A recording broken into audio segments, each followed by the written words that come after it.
Good afternoon, everyone. This is just a short presentation with regards to our proposal, resolution for clearance, permits to document, and record of the flora and fauna within and outside the Zamboanga Peninsula. In order to share our findings to co-naturalists and scientists to help establish quality scientific data to better understand and preserve nature.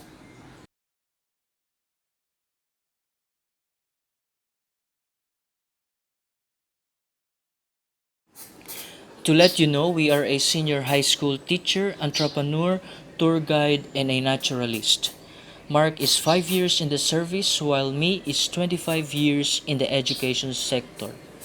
We become very close friends because we are bonded by nature.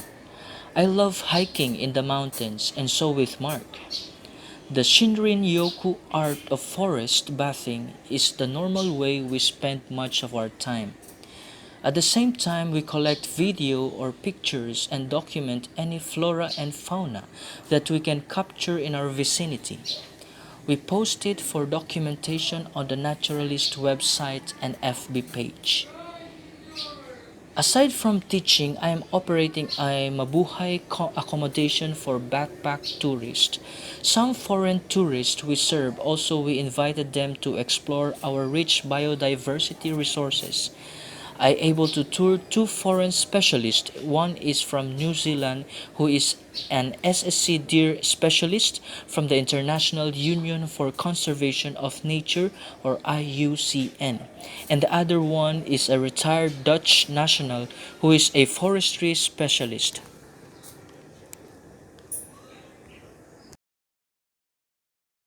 There are three reasons why we want to legalize our trip for documentation. First, to take immediate steps to tackle climate change and its effects, to strengthen knowledge, awareness raising, and human and institutional capacity on climate change mitigation, adaptation, impact reduction, and early warning in our everyday teaching learning situation. Like in this video, this is one of the output of my previous students which I asked them to find a problem in their community, develop an idea to how they will solve it using recycling materials. Look what happened. Guys,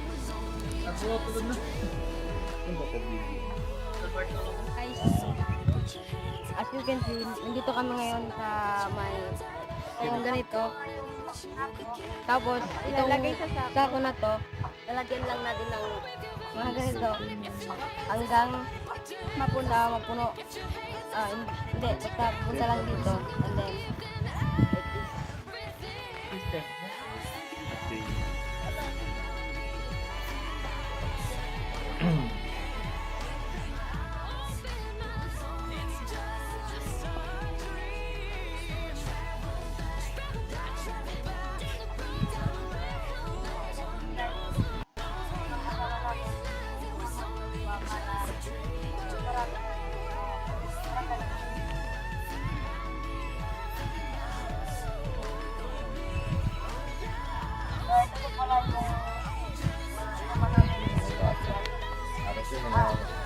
Graduating. Solid? High school.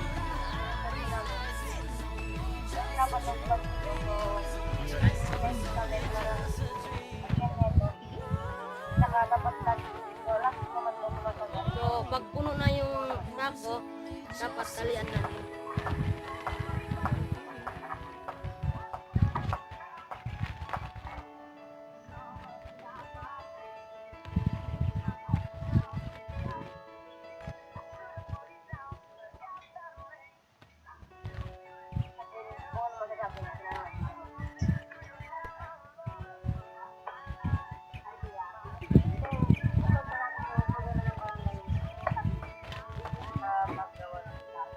As you can see guys, yung mga ibang kasama namin, gumagawa na ng iba para mas marami din. So, tara guys, gawin na natin natin.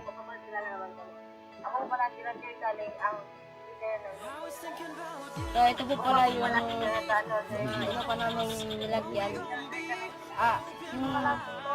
Yung susundin yung sinabi kanina ng maninirahan dito, yung interview namin, nahihirapan daw sila dito. So, yung naisip namin parang lagyan nito. Tsaka dapat lasting. So, lasting naman to, tumatagal. So, tulungan niyo ako guys.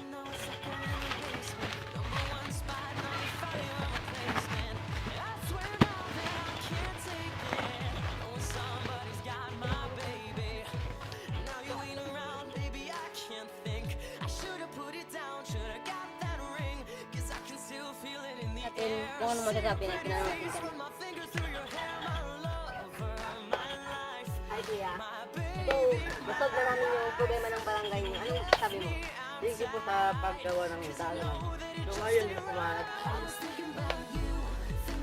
Natapos na po na namin ang aming proyekto dito sa barangay na to.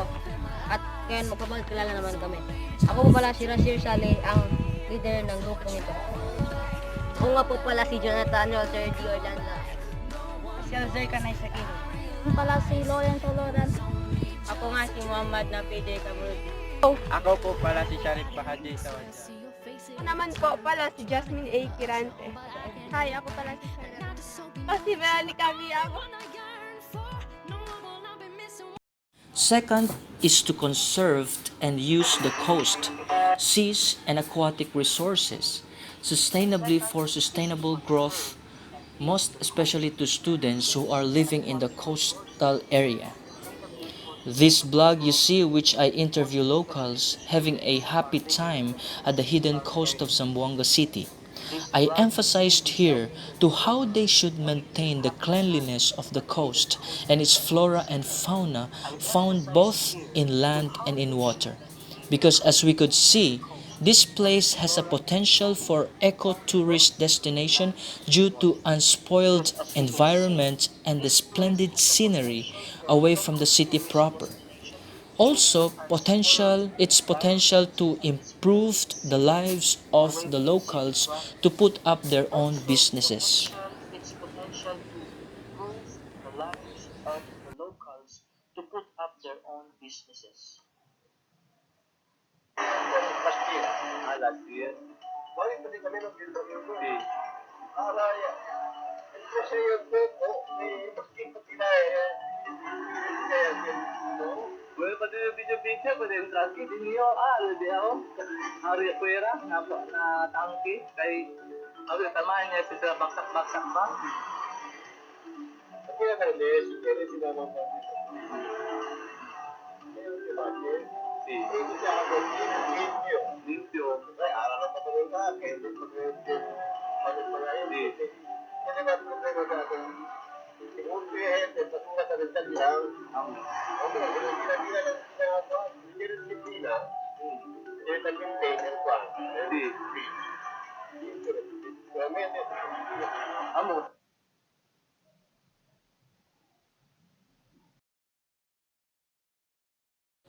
Third is protecting, preserving, and encouraging the sustainable use of terrestrial habitats, maintaining forests sustainably, preventing desertification, avoiding and reversing the destruction of land, and avoiding the loss of biodiversity.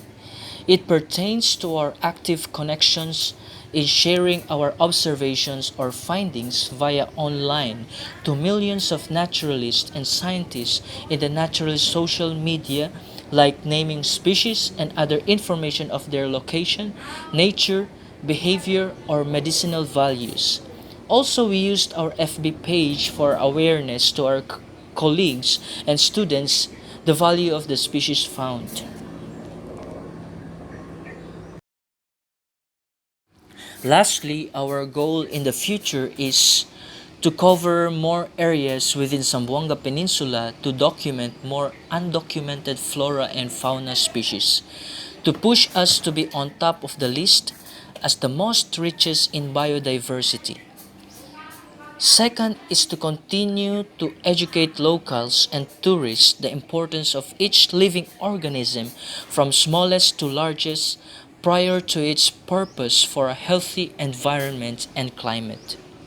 Third is to improve Zamboanga ecotourism hotspot in order to improve the lives of the community.